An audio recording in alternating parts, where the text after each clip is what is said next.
अस्सलामुअलैकुम। अबरार रशीद आपकी खिदमत में एक मरतबा फिर हाजिर है। और आपको मालूम है कि अब एक्सपो 2020 जो है वो ऐसे लगता है जैसे T20 या 2020 क्रिकेट मैच की बात हो, लेकिन ये आपको मालूम है कि एक्सपो 2020 ने गुज़श्ता साल मुनक़िद होना था, लेकिन पेंडेमिक यानी कोविड-19 की वबा के बायस इसको एक साल के लिए मुअख्खर किया गया। बहरहाल इसी के हवाले से बहुत सी खबरें हैं, वीज़ों के हवाले से भी अच्छी खबरें आ रही हैं, मुस्बत खबरें सामने आ रही हैं। लेकिन उससे पहले आपसे हमेशा की तरह वही रिक्वेस्ट कि अगर पहली मरतबा आप मेरी वीडियो देख रहे हैं या इससे पहले अगर आपने सब्सक्राइब नहीं किया हुआ तो मेरे चैनल को सब्सक्राइब कर लें। जो बेल आइकन या घंटी का बटन है उसको ज़रूर प्रेस करें। आपका बहुत बहुत शुक्रिया। एक्सपो 2020 से खबरें ये हैं कि दुबई के रूलर जो कि यूएई के वज़ीर आज़म और नायब सदर भी हैं, शेख मोहम्मद बिन राशिद, उन्होंने और उनके साहबजादे जो दुबई के क्राउन प्रिंस यानी वली अहद हैं, शेख हमदान उर्फ फ़ज़ा, उनको प्यार से लोग फ़ज़ा भी कहते हैं, बल्कि वो अपने आप को भी फ़ज़ा कहते हैं। इन दोनों ने यानी बाप बेटे ने आज एक्सपो 2020 की मुख्तलिफ पेविलियंस का दौरा किया। आज उन्होंने जिन पेविलियंस का दौरा किया उसमें सऊदी अरेबिया था, ओमान और फ्रांस की ये जो पेविलियंस थी, जिनको हम उर्फ़ आम में स्टॉल कह सकते हैं, उनका इन्होंने दौरा किया, जायज़ा लिया। अब ज़ाहिर है हुक्मरान है, इनके पास इतना ज़्यादा टाइम नहीं होता और वैसे भी आज दूसरा दिन था, तो उम्मीद है ये वक्त गुजरने के साथ साथ दीगर ममालिक की पेविलियंस का भी दौरा करेंगे। आज तो दूसरा दिन था, 3 या 4 पेविलियंस उन्होंने विज़िट की हैं। जो मैंने जो देखा या पढ़ा है उसके मुताबिक इन्होंने सऊदी अरब, ओमान और फ्रांस की जो पेविलियंस हैं उनका ये इन्होंने दौरा किया है। अब आते हैं जनाब वीज़े के जानब। एक नौजवान मेरे फॉलोअर हैं, सब्सक्राइबर हैं, व्यूअर हैं, जिनका नाम है रहमान असगर। ताल्लुक़ उनका गुजरावाला से है, लेकिन फिर बात वही है, उन्होंने मुझे अपना वीज़ा शेयर करने की इजाज़त नहीं दी कि मैं आपको दिखा सकूं कि अब नौजवानों को भी वीज़े जारी किए जा रहे हैं। मैं विज़िट वीज़े की बात कर रहा हूँ।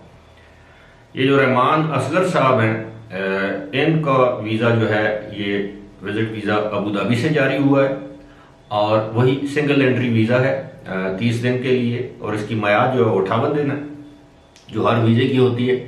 लेकिन ख़ास बात यह है कि इनका जहाँ पे प्रोफेशन होता है, किसी का सेल्स रैप लिख दिया जाता है, किसी का मार्केटिंग मैनेजर, किसी का स्पोर्ट्समैन, जर्नलिस्ट, जो भी है, इनके प्रोफेशन की जगह लिखा हुआ है नन, यानी कोई भी प्रोफेशन नहीं।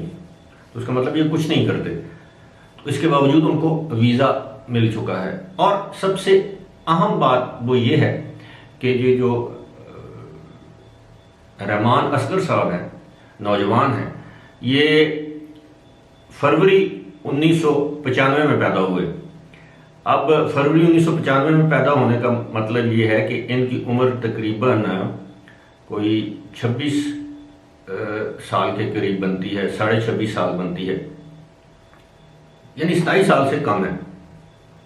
गुज़श्ता रोज़ मैंने आपसे जिक्र किया था कि रमज़ान नामी भावलपुर के नौजवान, जिनकी उम्र शायद इससे भी कम हो, 1999 में पैदा, उनकी 22-23 साल उम्र बनती है, उनको भी वीज़ा जारी किया गया था, विज़िट वीज़ा दुबई से। अब ये जो साहब हैं, अब जाहिर है इनकी उम्र तो भी 30 साल से तो कम है। पहले तो ये था कि 30-35 साल से कम उम्र के अफराद को वीज़ा नहीं दिया जा रहा था और नहीं वीज़ा जारी किया जा रहा था। और सबसे इम्पॉर्टेंट बात यह है कि ये अनमैरिड हैं। तो ये सारी जो मैं चीज़ें आपको इसलिए बताता हूँ कि जब वीज़े बंद थे तो मैं आपको बता रहा था वीज़े बंद हैं, अब वीज़े खुल चुके हैं। अब मुझे ये मालूम नहीं कि वो कौन सी ट्रैवल एजेंसी है।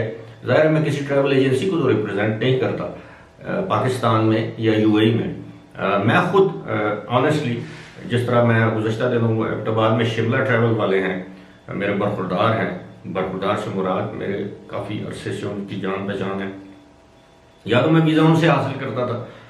अब जब से ये हालात इस तरह हुए हैं पेंडेमिक की वजह से, तो मैं डायरेक्ट एमिरेट्स एयरलाइन की वेबसाइट पे जाकर वहाँ वीज़े के लिए अप्लाई करता हूँ। और बाज़ औक़ात 18 घंटे में, बाज़ का 24 घंटे में, कभी 22 घंटे में, कभी 24 घंटे से भी ज़्यादा वक्त में मुझे वीज़ा जारी कर दिया जाता है, क्योंकि मैं उनकी तमाम रिक्वायरमेंट्स पूरी करता हूँ। रिक्वायरमेंट में आपको मैं बता चुका हूँ। सबसे पहली रिक्वायरमेंट तो ये है कि आपके पास एमिरेट्स का कंफर्म, एमिरेट्स एयरलाइन का कंफर्म टिकट होना चाहिए, रिटर्न टिकट। उसके बाद आपके पास वहाँ की होटल की बुकिंग होनी चाहिए, रिजर्वेशन होनी चाहिए। और उसके बाद जब आप वहाँ पर उतरेंगे, खैर ये तो वीज़े की रिक्वायरमेंट नहीं है, लेकिन अगर आपके पास बुकिंग नहीं है, आप किसी अजीज़ रिश्तेदार के पास रुकना चाहते हैं, तो आप उसके जो रेजिडेंस परमिट है या वो एमिरेट्स आईडी कार्ड की कॉपी है, वो आपको साथ उसके अपलोड करनी पड़ेगी। जो उनको परमिट जारी किया जाता है गवर्नमेंट की जानिब से, रेजिडेंस परमिट, उसकी कॉपी या एमिरेट्स आईडी की कॉपी, ताकि उनको पता चले कि ये शख्स किसके पास जा रहा है, ताकि कल को अगर खुदा न खास्ता वो वहाँ पर स्लिप हो जाता है, तो जिस शख्स के पास वो वीज़ा हासिल करने वाला इंसान जाएगा तो उससे पूछताछ होगी कि जनाब आपके पास फलां शख्स विजिट पर आया था और वो अभी तक वापस नहीं गया, तो आप हमें बताइए वो कहाँ है। क्योंकि उसकी जिम्मेदारी, फिर तमाम जिम्मेदारी उस शख्स पर होगी जिसका रेजिडेंस परमिट विजिट वीज़े के लिए इस्तेमाल किया जाएगा। आप अपने सवाल भेजते रहें जिस हवाले से भी हैं। अलबत्ता वो लोग जो एमनेस्टी के हवाले से सवाल करते हैं, उस हवाले से मैं इतनी वीडियोस बना चुका हूँ। एमनेस्टी अभी तक जारी नहीं की गई और मुझे उम्मीद है कि इस साल एमनेस्टी जारी भी नहीं की जाएगी, लेकिन उनके फैसले अपने हैं, मैं कोई हतमी तौर पर कुछ कह नहीं सकता। लेकिन फिलहाल इस वीडियो के साथ मुझे दीजिए इजाज़त। खुदा हाफिज़।